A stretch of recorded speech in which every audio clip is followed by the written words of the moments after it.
Welcome to Cartoonist Kayfabe. My name is Jim Rugg. I'm Ed Piskor. We are going to look at kind of an artist edition type treatment of Gene Colan here. Some really cool 4-color reproductions. But before we dive into this, what's up? Red Room issue 1 hitting the stands in May 2021. First issue is going to be available then, but you could pre-order it at this moment, just like thousands of Kayfabe crew members have done so already. I have a link tree in the description below this video. Could send you to the Fantagraphics website so that you could put in your pre-order reservation. If you want to read the comics, hit up patreon.com/edpiskor. These are high-res prints of the pages that are up there. 2 issues are live at this very moment. I put up new strips every Tuesday, and $3 could get the complete archive. You can find more of my work at patreon.com/JimRugg. Lots of original art, lots of early stuff being posted there, behind the scenes things. And my latest series is looking at these 2 comics. Same story, one done at the beginning of my Image Comics run on Street Angel, and then redone at the end of my Image Comics run for Street Angel Deadliest Girl Alive. And basically looking at, page by page comparisons. So in the beginning, a very traditional ink on paper, digital color. By the end, lots of changes in the process. So doing a series of those inspired by things like our recent Conan video where we're comparing 2 different artists doing the same story. Patreon.com/JimRugg where you can find that. But we are here today, Ed, to dig into Gene Colan, Visions of a Man Without Fear, reference to his work on Daredevil, longtime work on Daredevil. And this is published by the Cartoon Art Museum. This is basically a catalog for an art show that was there. You can see I got this at Copacetic Comics. Shouts to Bill. Kind of cool. One of the great pencil slingers, man. Yeah, and you can see it.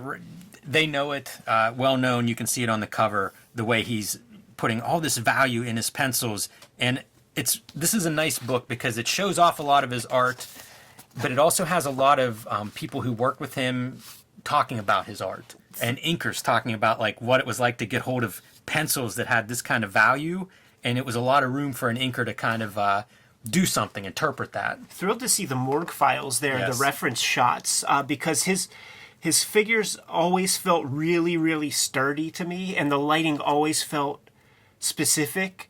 So I'm so glad to see he didn't make that up. Yeah, drapery. Perfect. It's real sharp stuff. Always funny too. Like, I assume his son may be there modeling for a picture. Fun seeing like the family members getting involved. Yeah, listen, man. Get it in where you can fit it in. So some intros, and funny to see like context. Like a few different people write about one. He followed Steve Ditko on Doctor Strange. That's a pretty tall order. Followed Steranko on Captain America. So some big... Oh, his Captain America was sick. Oh, yeah. His Doctor Strange is nothing to sneeze at either. Some remarkable runs. Known for Daredevil, had a really good run on Daredevil. Long run. Howard the Duck, another character I think he's associated with. Batman. It's a long career that the guy puts in, and a completely unique style. So anytime you saw Gene Colan, like, it's like Kirby in that it was him. It was his style, his approach, and totally different. This is awesome. This is an EC story. He only did one EC story from Two-Fisted Tales. This catalog does a very good job of clearly denoting what we're looking at. So Two-Fisted Tales, number 30, page 6. There's a little bit of, I don't want to say speculation, but some notes on working over Harvey Kurtzman's layouts for this. And notes that this is the only EC story that he did. But look at the water and like the battleship on that water. It's really beautiful work. In 1952, like he could have done more, but the little note says he didn't really like working over someone else's layouts. Mm-hmm. Which makes sense, goes back to that idea of Colan being a very original artist. He would do some very interesting stuff when he was at Marvel that was way different. We talk about the Kirby storytelling, we talk about the Ditko storytelling. He was the only guy doing like 2-3 panel pages on Daredevil, and it would be these like very swooping kinetic images, man. Really, really fast-paced stuff. Yeah, here's Stan Lee saying, when he was Gene's editor, he could give him any story about any subject featuring any hero or villain or whomever and never had to give it a second thought. And it is, like, when you start thinking about the books that he did, like, it is quite a range, from something like Howard the Duck that, is kind of beloved, his run, to things like Daredevil, kind of classic superhero to Doctor Strange. Funny to think of the big Doctor Strange artist, this trippy, super trippy character, but these artists are all just these like straight-laced dudes that are able to conjure up that kind of imagery. Yeah, yeah, and I think he did the complete run of that Dracula, like which is that's the big one. Which is not that doesn't happen. No, you know? like almost 80 issues. I think that Dracula series ran, almost prototype graphic novel. Yeah, and here we get to see some of that lighting a little bit, and the inker really makes this shine in a way that's almost like like Bill Everett. Oh, sick. Yeah, Bill Everett, 1968. It's very precise. Late era Bill Everett inks are some of my favorites. He's great. Yeah, like he grows as an artist in such leaps and bounds compared to Marvel Comics. Look at how strange those knees are. Listen. He's going to kayfabe. He's going to kayfabe some anatomy, and the more you play around with superhero type figures, you just got to get those gestures right. You need to get the volume right and the proportions right. All that interior stuff you could fuss around with a little bit. Great face for Iron Man, super expressive. This is Eric Larson, writing and kind of talking about what he pulls out of the Gene Colan artwork. And one of the first notes of Gene's pencils are bare to ink. A lot of interpretation left to the inker, so depending on where you come down, that's a plus or a minus. But the other thing everybody talks about is how original he is. Like John Romita Sr., who art director, I think, would be either officially or unofficially for Marvel. So a guy who was advising artists and sort of correcting things, talks about how there's a lineage of styles that people reference. The Kirby, Toth, Kubert, Cole, Wood. And a lot of those styles go back to Foster and Sickles and Kniff, not Gene Colan. Like, it's almost impossible to trace his influences. I love this Iron Man. It's just super strong. Inks here, Johnny Craig from EC Comics. Yeah, it's around that period. It makes sense. Pretty awesome. I like seeing imagine them trying to interpret marks, these pencil shades. So you have these super fine lines, in certain parts. Really interesting exercise in inking and what inkers used to do. He had that series in the 80s called Nathaniel Dusk that was printed from his pencils. One of the few Marvel DC comics. It was a DC comic, but one of the few big two comics to do that. And that's where everybody got hip to like what this guy's penciling was like. You never really got to see what the penciler brought to the table. It had to be one of the early examples of reproducing from pencils. Yeah. Which is, lots of books have done it now, but in those early days, that was super rare. This is one of those pages. There's a couple of pages in here, like you talk about, 4-panel pages, 3-panel pages. That's a very interesting page layout. There's a couple of those reproduced here. Pure Colan, too. Like, he would do this kind of thing. And it was... I read an interview with him towards the end for Comic Book Artist magazine, and when Jim Shooter becomes an editor, his world shatters. This is when he goes to DC, exactly, because Shooter was a fucking dick by all stories that Colan tells. Everything he did was incorrect, and it was that classic thing that you hear a lot where Jim Shooter would give him a million things to redo. He would take it home, do nothing, bring it back in, and Jim Shooter would be like, okay, now that's right. So just like stretching the dude. You can really see it too. This is another one of those examples of like page layout that's just so atypical. And you think of Jim Shooter drawing a couple of issues of Marvel Comics to kind of show freelancers how to do it, and it's just all gridded out and 6-panel grids and stuff. You can see how inventive this is compared to that type of structure. Yeah, I think a lot of that is keeping it interesting for himself as much as just making something cool for everybody else. That Foom cover is amazing. Yeah. I mean, almost every page in here is going to kind of have that power, but there's one of the Doctor Strange spreads. It's when Doctor Strange was wearing masks. Tom Palmer's an inker that I always think does really good work on Gene Colan. Yeah. Ditto Neil Adams. I think Palmer's a good inker on there. Dick Giordano, I think, is good on both of those guys. And I think there's some commonality in certain styles and maybe the handling of lights and darks or something. They just, they're solid illustrators themselves, so they could take, when you bring up Neil Adams, like he's a messy penciler too. And you need a smart guy to turn that into a black and white line. Screen tones being put down on little patches on there. Yep. That's such a flourish to me that you would add? Because it's not much. It's not like you're doing this big piece of, noir work. It's just a little bit that Palmer decides to put on there. This is another Doctor Strange page that I just adore. You can feel it. You can almost hear the Wizard of Oz tornado music when you look at that. There is so much motion in all of these pages and covers that you're going to see. And I love that motion. This is probably around the time that I really started to get into Gene Colan and started thinking about him next to Jack Kirby or next to any of these Steve Ditko's, these giants who look like themselves. Colan has that and has that power, and it works really good. Can we go back just real quick? Because the motion is like sold, like you see the spatial relationships with the far rocks and the closer ones, and that helps sell it so much. If those were not there, you wouldn't feel it as much. And I don't know that you necessarily think to put them in, and like everybody wouldn't think to put them in there. Yeah, that's a sparse detail to come up with, but works great.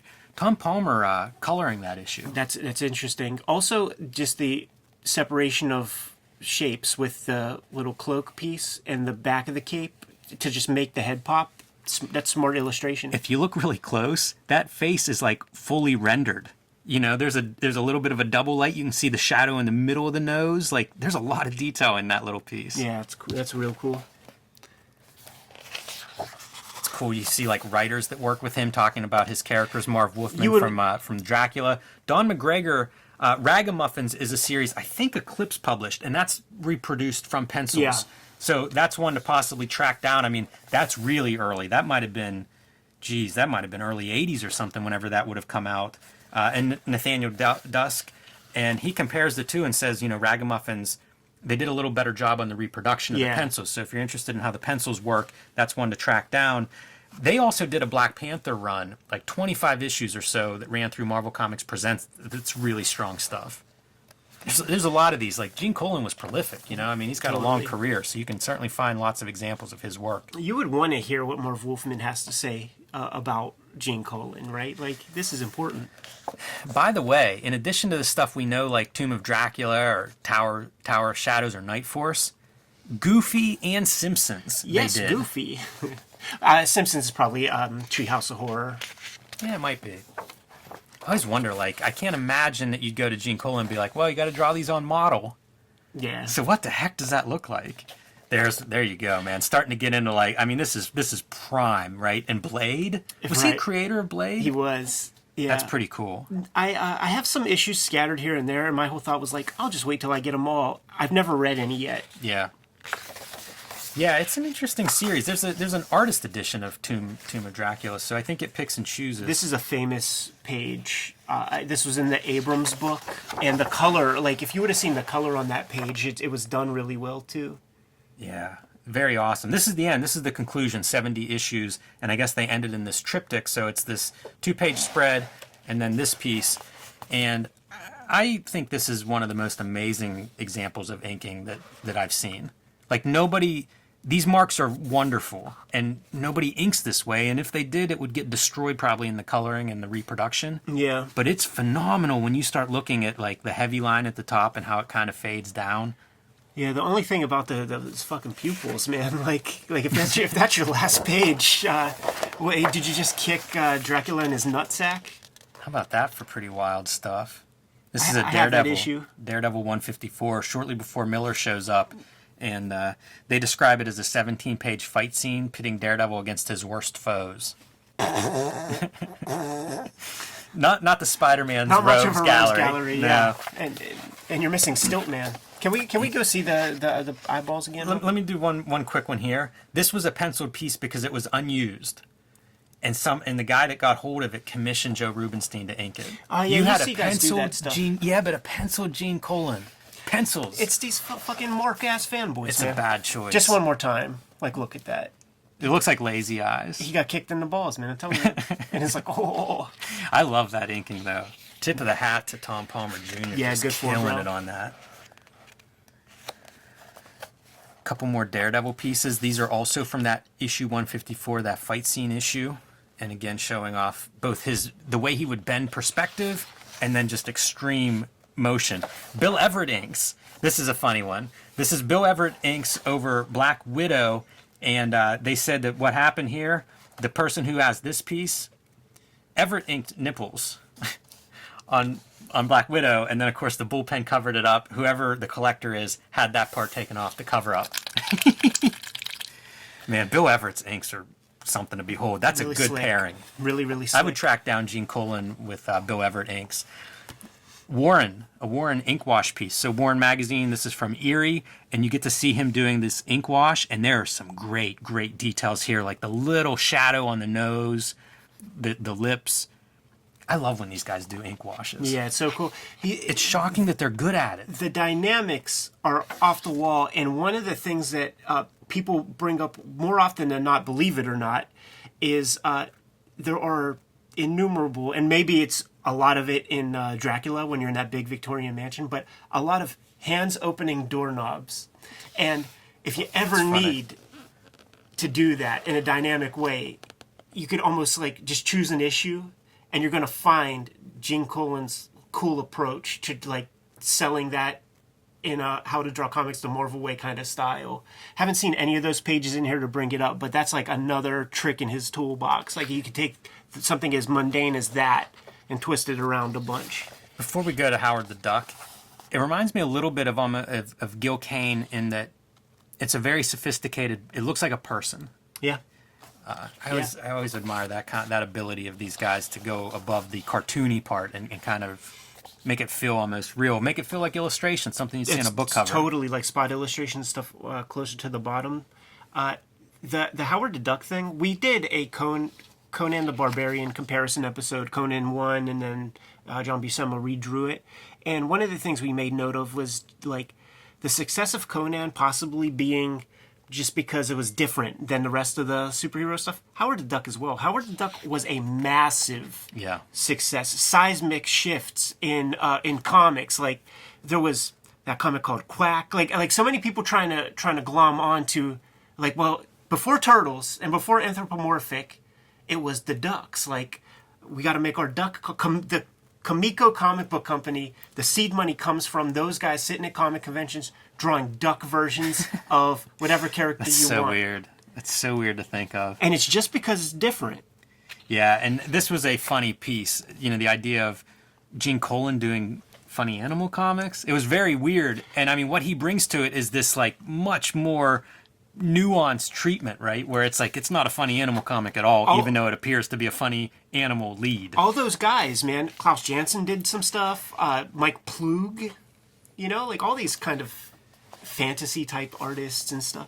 Here's inkers weighing in on Klaus Janson, inkers that work with him and talking about, you know, his pencils and their approach to it. I really like the organization of this book for that reason. Because of the collaborators they choose and then how they organize, you know, like have the writers that he worked with a lot talk about it, have the inkers talk about it. That's just bizarre. It is, man. That's going to stick with, it's going to be in your dreams. Character in a beaver suit. Couple of Batman pieces. So whenever he does leave Marvel Comics and heads over, and these are both Dick Giordano on inks, 1984 time period. Great episode, great issues in there. There's one where Batman's fighting a guy called the Dagger, and the Dagger like just talk in every panel, just talking about how he like loves knives and like blades and shit. But Colan does good work on it. And then you get to see some of his pencils reproduced. This is from Michael Chabon Presents The Amazing Adventures of the Escapist, published by Dark Horse. And I assume these are reproduced from pencils. I don't know the printed pieces of these. Right. But otherwise, Gene Colan's a madman for penciling to this degree. Like, it's so shaded, these pencil marks. I was surprised by, you know, like, obviously people talk about his pencils, but if this is what his average pencils look like, wow. It's like it doesn't work. Like you can't ink on top of that. Like the ink would just come right off. There's nothing separating the ink from the paper. Like the graphite is a layer in between. Oh man, it would be all over your hand, smudged from touching. It's a heavy I hand. assume that this may be designed for print. I'm guessing. Sure. You know, I mean, it's 2004, so You could do digital that then. scanning, photography, all those things are available. But it's beautiful. I really love the gorgeous. layouts. Yeah, that woman taking the mask off is like luscious. It works. So that's your wrap up. A couple more of those morgue file photos, photo references there in the back, but pretty nice art book. Yeah, it's incredible. And really man. I'm kind of so glad- shows him off in a flattering way. I'm really glad you got your hands on this sucker. Yeah, big fan of this. And like I said, once you start looking at Gene Colan, you'll see all those little nuances. You'll see the cars that are bent a little bit to really push the motion elements. Very good fit for dynamic superhero storytelling. Kind of an unusual fit. I always think like you go from Iron Man on one side to Howard the Duck or Dracula. That's it. If those are your two, what you're able to do, every character falls in between those two. Yeah, the world's your oyster for sure when it comes to the big two. I'm good to go if you are. Kayfabers, like, follow, subscribe to the YouTube channel. Hit the bell. We'll notify you when new vids are available. You can find my latest work at patreon.com/JimRugg. Lots of back issue kind of stuff, creative behind the scenes, process post, original art, things of that nature. Patreon.com/JimRugg. Red Room issue 1 going to hit the stands in May. You could pre-order it now, have it sent to your doorstep. If you pre-order it through Fantagraphics, I have a link tree in the description below where you can find that link, and you could also hit up the Patreon, patreon.com/EdPiskor, and read the first couple issues so far. Almost 100 pages up there right now if there aren't 100 already, and $3 gets the archive for that.